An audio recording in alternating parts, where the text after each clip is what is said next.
नमस्कार, आप देख रहे हैं एचआर न्यूज।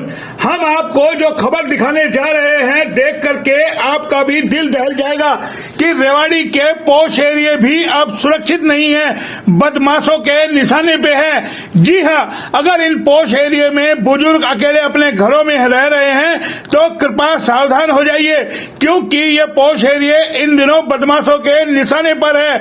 ये जो हम आपको सीसीटीवी फुटेज दिखा रहे हैं, ये देख करके आप अंदाजा लगा सकते हैं कि पॉश एरिया कितने सुरक्षित है, जहां बदमाश बेखौफ घूमते हैं। हम आपको पूरी खबर विस्तार से दिखाएंगे। आप सीसीटीवी फुटेज देख रहे हैं, जो ये पूरी वारदात का सीसीटीवी फुटेज है। इस खबर को हम विस्तार से दिखाएंगे। अब ये पूरी वारदात है रेवाड़ी के सेक्टर 3 की, जो सबसे पॉश एरिया है और यहाँ हाई प्रोफाइल लोग रहते हैं, उद्योगपति यहाँ पर रहते हैं, बड़े बड़े अफसर यहाँ पर रहते हैं। तो ये हम आपको सेक्टर 3 की घटना दिखा रहे हैं, जो सोमवार देर रात करीब 10:30 बजे के आसपास की है।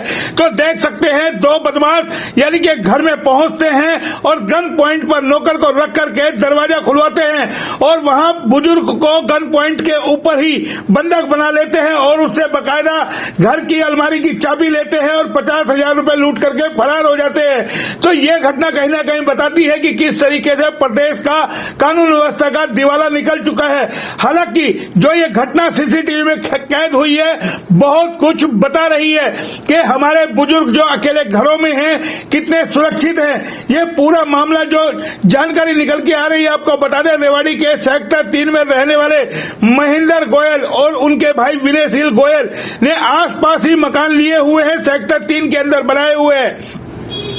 विनयशील गोयल के पास उनके घर में उनके जो बुजुर्ग पिता है नरेंद्र कुमार 82 वर्षीय, वो रहते हैं। सोमवार रात विनयशील किसी काम के लिए बाहर गए हुए थे और उनके पिता घर में अकेले थे। साथ के अंदर जो दो नौकर उनके घर में रहते हैं, वो भी वहां मौजूद थे। एक नेपाल का है प्रकाश और एक बिहार के सीतामढ़ी का है विक्रम, दोनों मौजूद थे। उसी वक्त ये दो सीसीटीवी फुटेज हम दिखा रहे हैं, दो युवक आते हैं और घर का दरवाजा खोलने के लिए कहते हैं, मिलने के लिए कहता है कि हमें मालकिन से मिलना है। वो जब मना करता है कि घर में कोई भी नहीं है, बुजुर्ग पिता है, तो बोला आप उनसे कहिए कि एक बार वो हमसे मिले। और जैसे ही नौकर दरवाजा खोलते हैं, अंदर जाकर के उनको गन पॉइंट पे ले लेते हैं। हालांकि गनीमत ये है कि ये किसी बड़ी वारदात को अंजाम नहीं देते, उनसे पैसे लेकर के वहां से चले जाते हैं। लेकिन सबसे बड़ा सवाल ये है कि इतनी बड़ी वारदात होती है, वो भी पॉश एरिया में, जहां आम आदमी सुरक्षित नहीं है, तो फिर समझ सकते हैं कि कौन सुरक्षित होगा। ये तस्वीरें बहुत कुछ बयां कर रही है। हालांकि पुलिस अभी पूरे मामले की जांच में जुटी हुई है, सीआईए भी इस मामले को देख रही है। लेकिन सवाल कई सारे खड़े होते हैं कि किस तरीके से प्रदेश में एक के बाद एक वारदातें हो रही है। आखिर इन वारदातों की वजह क्या है? क्या इन वारदातों की वजह बढ़ती बेरोजगारी है? कई सारे जो मामले किस तरीके से खुलेआम गन पॉइंट के ऊपर एक बुजुर्ग को बंधक बनाते हैं, वहां उससे लूटपाट करते हैं। तो ये घटना बहुत कुछ कह रही है, और वो भी रेवाड़ी के पॉश एरिया में। क्योंकि अभी हाल ही के अंदर आपको बताया, गुड़गांव के अंदर देखा होगा किस तरीके से बैंक की जो वैन कैश लेने के लिए आती है, उनकी आंखों में मिर्च डाल करके यानी कि करोड़ों की लूट होती है। उससे कुछ दिन पहले रोहतक के अंदर लूट होती है। तो एक के बाद एक जो वारदातें हो रही है, वो प्रदेश की कानून व्यवस्था को बयां कर रही है। अब ऐसे में सवाल ये उठता है कि आदमी ना घर में सुरक्षित है, ना बाहर सुरक्षित है, जाए तो कहां जाए?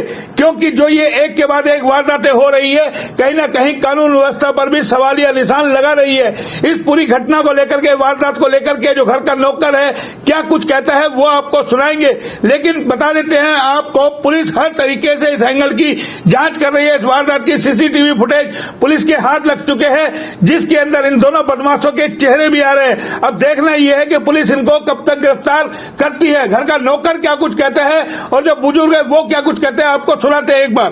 क्या वारदात हुई रात को? 10:30 बजे चोरा ने गेट खोल दिया, दो लड़का आया, बाबा से मिलना है। अच्छा, बस अंदर आ गए मैं चांद का आदमी नहीं। पॉश एरिया है, वहाँ भी लोग सुरक्षित नहीं है।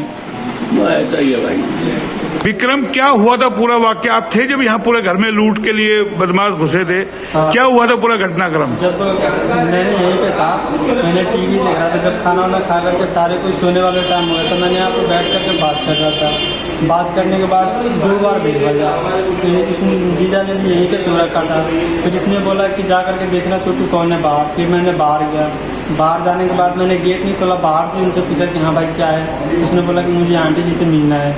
मैंने बोला आंटी तो है नहीं घर पे, बाहर गए हुए हैं। फिर उसने बोला कि अंकल से बात करा दूँगी। मैंने बोला आंटी और अंकल दोनों गया हुआ है। फिर उसने बोला कि बाबा तो होगा ना घर पे। तो मैंने बोला बाबा तो है पर सो रहा है। तो कह रहा बाबा को बोलते कि बाहर आदमी ने भेंट कर लिया। मैंने बोला कि बाबा सो रहा है, वो तो आएगा नहीं बाहर। तो वो कह रहा है कि मुझे ज़रूरी काम है, बोले कि दुकान से बंद आया हुआ है कि भेंट करने के लिए। फिर मैंने सोचा कि वो कह रहा कि सफ़ेद एक थैली ले रखा था। तो उसने बोला कि ये सामान देना है बाबा को, गेट खोल मैं खुद दे दे रहा हूँ। फिर मैंने गेट खोल करके उनको यहाँ अंदर लेकर आया। फिर लाने के बाद वहाँ गए। वहाँ जाने के बाद उसने यहाँ पे पिस्तौल गिरा दिया।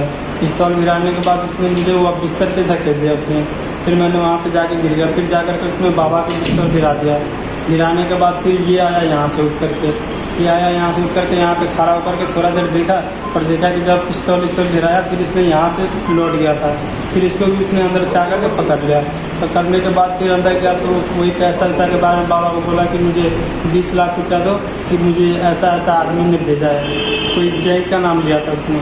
तो बाबा ने इनको चाबी दे दिया। तो जिसने किया अलमारी खोलने के लिए इनके साथ साथ वो भी गया। और जितना पैसा मिला उतना पैसा निकाल कर तो फिर कर दिया।